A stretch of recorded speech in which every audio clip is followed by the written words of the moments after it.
வணக்கம். செய்திகளை உரக்கச் சொல்வோம். அனுமதியின்றி பனைமரங்களை வெட்டிய தொழிலாளர்கள் ஓட்டம்.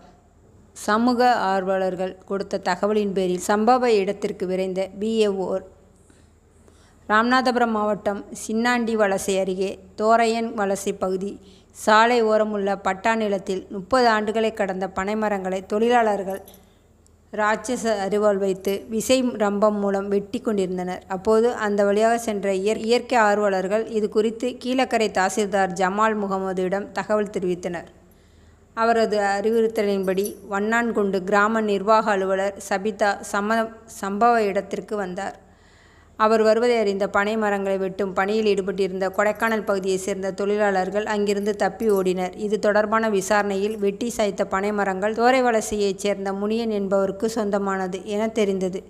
இது குறித்து வருவாய்த்துறையினரிடம் தொடர்ந்து விசாரித்து வருகின்றனர். வணக்கம்.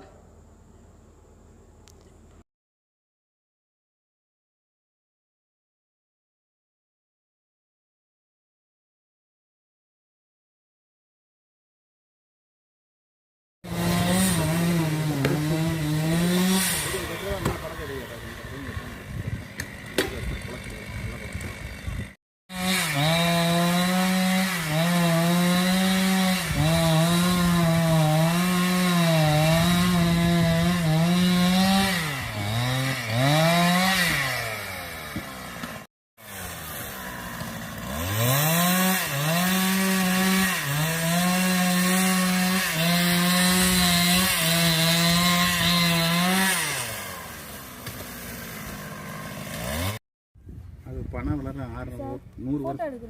100 வருஷம் ஆகுது. வீடியோ எடுக்கிறேன்.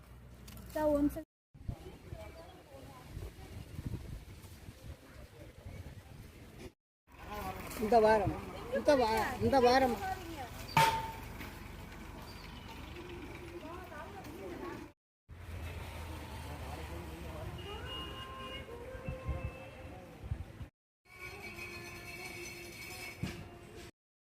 இந்த சேனல் உங்களுக்கு பிடிச்சிருந்தா லைக் பண்ணுங்க, ஷேர் பண்ணுங்க, கமெண்ட் பண்ணுங்க. மறக்காம இந்த சேனலுக்கு சப்ஸ்கிரைப் பண்ணுங்க.